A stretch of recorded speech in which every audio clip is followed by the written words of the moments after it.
So our next witness is Dr. Shiva, and we're going to see what we can do to bring this in by way of Zoom.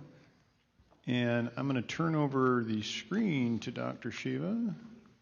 Oops, no, don't want to share that. And I think you need to unmute yourself, Dr. Shiva. Yes, I'm unmuted. What I do need is I need the ability to share. The ability to share. You are getting way above my ability to run Zoom. Let's see, oh, wait a minute. Is there anybody here? Multiple participants can share simultaneously. That's probably it. How about now? Great. Please proceed, sir. Okay, good afternoon. My name is Dr. Shiva Ayyadural. One of my expertise is in the field called pattern recognition and mathematical analysis, so I'll try to keep it brief.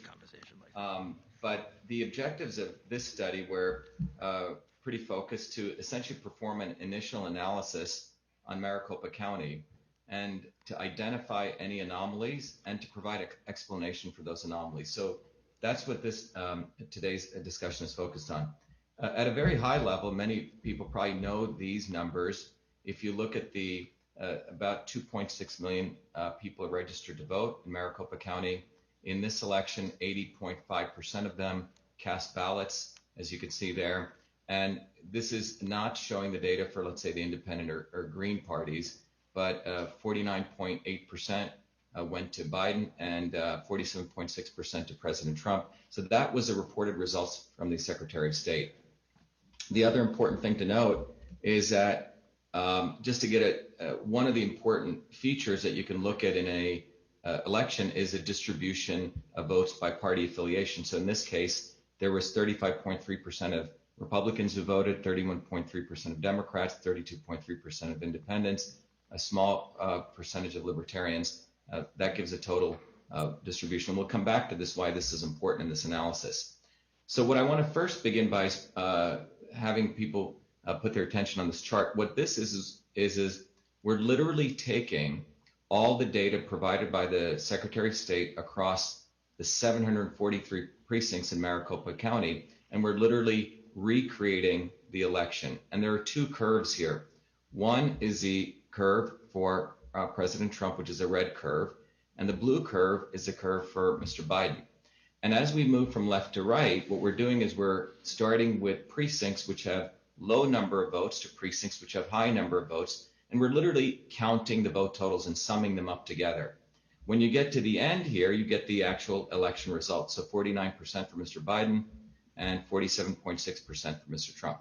So these curves in many ways show the dynamic of the election as you move from the precincts from low vote counts to high, and you're essentially adding them up. So when you look at this curve in pattern recognition and pattern analysis, one of the things you try to understand is anomalies and the normal condition. So this is what we're calling the normal condition. In science, we'd call it the control.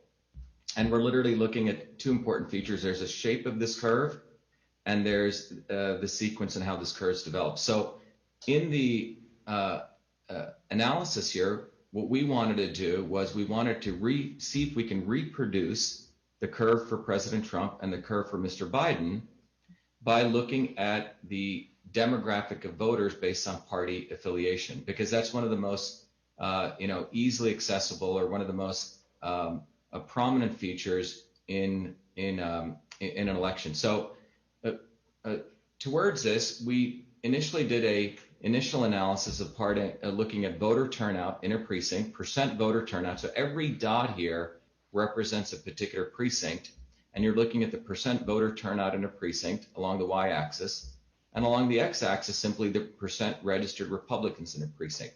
And what's interesting is you see a positive correlation. The more percentage of Republicans in a precinct, in fact, voter turnout is going up.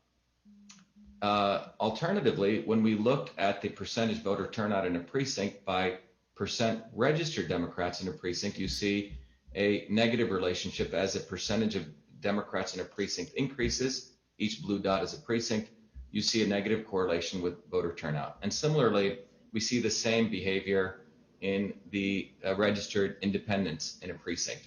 voter turnout, and you see the negative correlation. So in summary, for Republicans, where the percent turnout positively correlates with percentage registered Republicans in a precincts, for Democrats and independents, the percent turnout negatively correlates with percent registered Democrats and percent registered independents in precincts. So that's just giving you the feature of what was taking place in Maricopa County.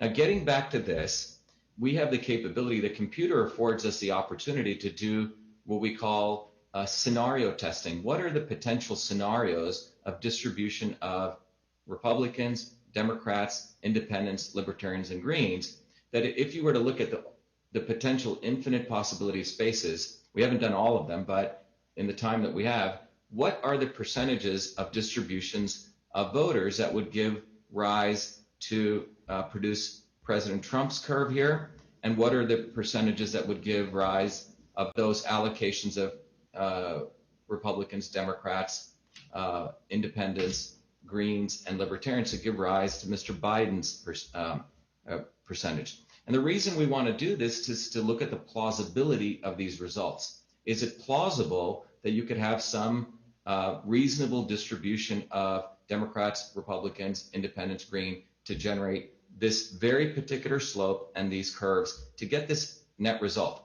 And remember, again, we're going from precincts from left to right, we're accumulating votes. So this is really 743 different data points. So what we first did, just to give you an idea, this is one of the potential scenarios where we're looking at, in the case of Democrats, we're looking at a split of votes between Mr. Biden and Trump of 20% to 80%, of Republicans between 80% to 20%, and of the Independents 70-30, Libertarians 0-100, and Green 100 zeros. This is one of the computer simulations. Like this, a computer can do far better than I could do sitting here. And what you see is the green line is trying to match Mr. Biden's blue line, and you can see it's way off. And the purple line is trying to match the red line. So obviously these aren't matching because, again, we wanted to see if we can overlay on those. So here's another potential scenario. In this case, we're looking at Biden-Trump voter distribution of Democrats by 80-20, Republican 20-80, the Independents 30-60, Libertarians 10-90, 100-0.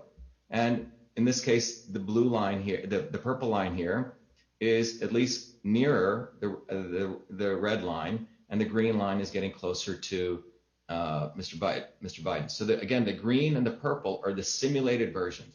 Then we do another example. Well, this is getting a little bit closer. We see 100% Democrat, 0% Trump for Democrat distribution relative to Republicans, 20-80 split, 36%, 58% on the Independents, and so on. But it's still not matching, even though it's getting close here. You notice the slopes aren't matching. Well, we try a different case, 100% Democrat, 0% Biden-Trump, Republican 0-100, and so on. Still doesn't match. This iteration process, again, with the computer was done, and the only one that we were able to come close to matching was this.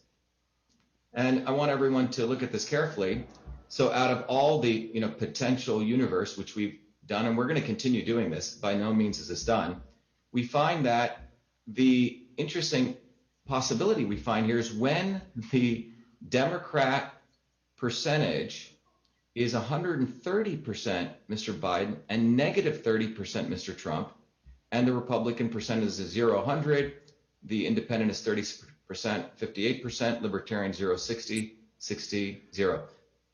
But what's extraordinary about this graph, again, we went through many, many, many iterations. It matches perfectly, near perfectly. The slopes match, the curves match, the shape match. So what this tells us is that this demographic distribution of allocation of party affiliations is what can generate this. And I find it highly implausible because this means that Mr. Biden got 130% of Democrat voters and negative 30%, and President Trump got negative 30%. So how is this possible? So how is this quote unquote result possible?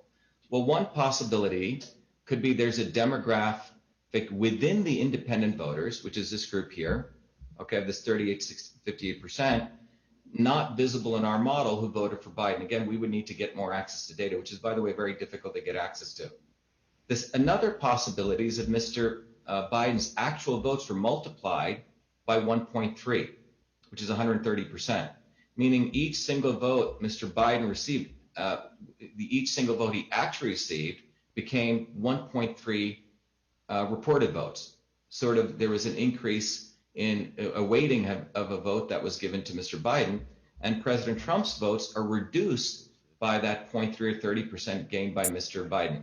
Simply put, you could call this vote swapping, or there could be a combination of both. So that's what we have discovered today. But this combination, out of all the possibilities to match this curve perfectly, is the only one we found so far.